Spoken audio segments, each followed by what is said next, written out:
Now, we've been joined by a very special guest, someone who went through being someone really interesting in the media to becoming a role model. There was quite a lot happening that she was, being talked about for, but currently she's championing projects and organizing free seminars to inspire change. Yeah, she's a really special person. Sunmbo Adeoye is here. Tell us all about her journey and, of course, the projects that she's working on, impacting youth all around the city of Lagos, all around Nigeria. And she's doing quite a bit. Yeah, so it's been quite a journey. First of all, as an entrepreneur, let's talk about that aspect and then how that became an empowerment movement. Okay, thank you, Titi, and thank you, Yomi, for having me. It's something that started off out of my ceaseless desires to just pursue my vision, pursue my passion. After over a decade of active service in the banking industry, I just sought the need for something more productive. It was more about being a solution provider and stop doing the routine thing that I was used to.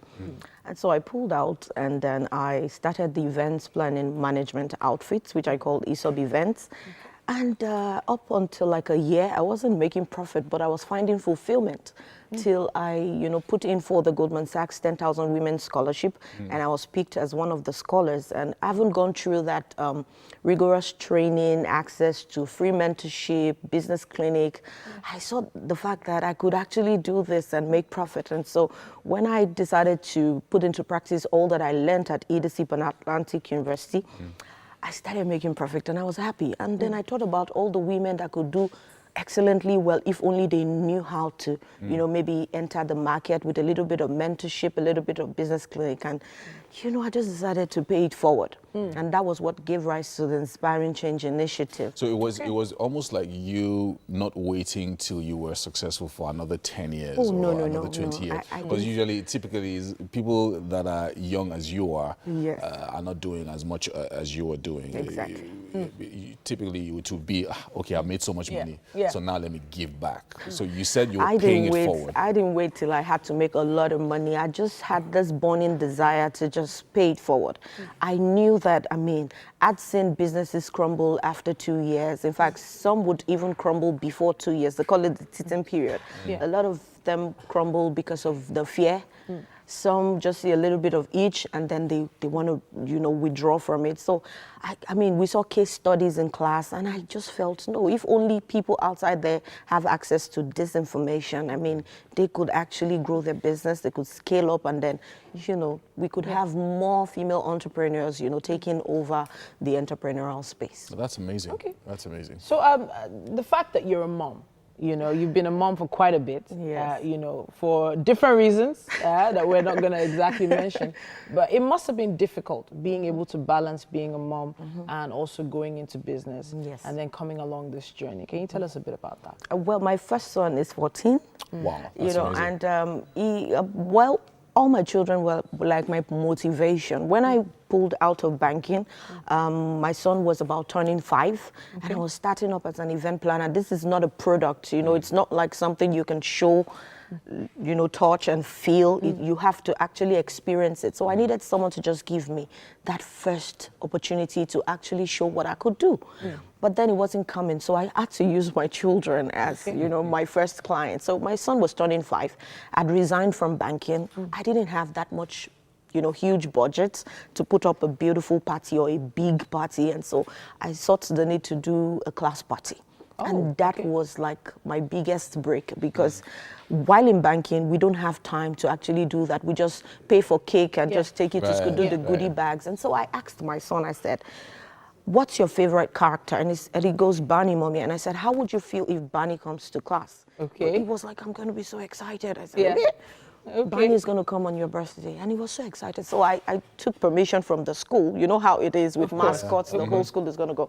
And so they gave me this time. It was 15 minutes, and I maximized it. I went with a cameraman, photographer, and we put up together a beautiful class party. Just few children. Everybody was excited, but I did something quite strategic. I put in my flyer. My son was born in January, by the way. So I put in a flyer into his goodie bag. And so by the time they got the goodie bag to their homes, and they kept saying they want Nino had a class party. Nino had a class party. I want my party to be like Nino's party. So I parents was started booked. calling you too. Yes, I was booked every month of the year. That's amazing. When my colleagues in banking, that's why I'm really grateful for that network. When they call me and say, it's my son's birthday, I don't have time, I don't have money, I say, why don't we put up a beautiful class party? And so I started doing class parties before I did the elaborate ones with thousands of... That's absolutely amazing. Very strategic as well. So I'm sure you so used they a were little my bit of that. motivation, really. I never... Without them, I don't think I would have taught in that direction. So I'm grateful to God for my children. That's amazing. So let's talk about. I mean, recently you graduated 200 undergraduates in Agege. Yes.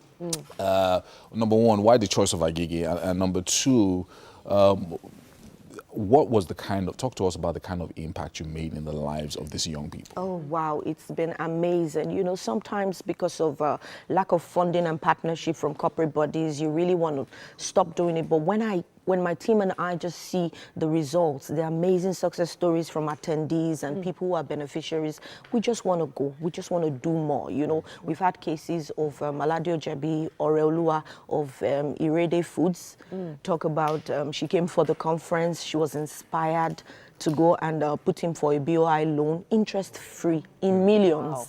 For a business of crayfish that started with about 2,250 naira. Wow. And she got the loan interest-free in millions. All she needed was just a push. So she came for the conference, and I mean, she heard me speak, and then she just sought the need to go for it, and then she did. She got it in millions. Today, the business has scaled up. You know, they have a factory, they have, they can boast of 6 staff, and they are able to deliver, you know, export this crayfish outside of. And then there's another person, Titi Layo Ayodele. There's so many amazing stories. She had registered her business for 10 years. The business has been growing for 10 years, but it was crawling. When she came, we talked about leveraging on social media and pushing your business out there deliberately. She did it, and in 1 month, she recorded, mind-blowing results. And then for the 200 undergrads that were able to register for skill acquisition, one of my main goals for this year is to ensure that I increase the capacity of women in my community. And I live in Agege. I mean, I'm privileged to be the wife of a pastor in Agege. We pastor in Agege, Royalty Christian Center, where God is grooming people for greatness. And so there's no point starting from VI. What about, you know, charity, they say, begins from home. So I decided to just start from Agege and then increase the capacity of the women around me, because I feel once they're empowered, the lives of their children will change, lives of their brothers and sisters. Amen to that. The whole Agege community will be better. Amen. So it's Agege Feel to that the world. passion coming from you. She just keeps going and going and going. The energy is there. It's really positive energy. Honestly, I mean, that's like my biggest trophy in the world. I don't think money can buy that. In as much as we need funding, but the fact that these people are yearning to be successful. And I just keep training myself to ensure that I have the technical know-how and enough knowledge to be able to pass down to them. You know what? Your passion cannot be matched right now, but we can try and maybe feed that passion with Chef Yabe's meal in the kitchen right now. Yes, please. So you're going to join us in the kitchen. Thank you. Yeah.